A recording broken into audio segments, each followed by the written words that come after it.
गजमुखवक्त्रं गिरिजापुत्रं गणकुलमित्रं गणपतिवीरसुनो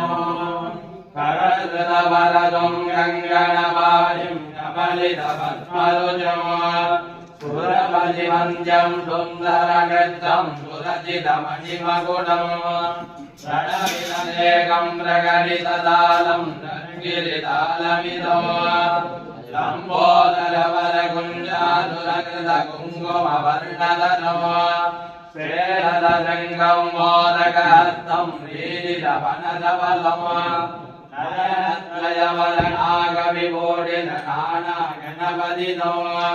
धवलितकलधरधवलितचन्द्रं मणिमणिकिरणविभूषितखड्गम् धनुधनुमृडहरशूलकपालं हर हर शिवसुत गणपतिमभयम् अवतु गणपति शरणगणपवनमद गणपति वन्दितो वीरदिनकर किरणविकसित तरुणसततल नन्दितं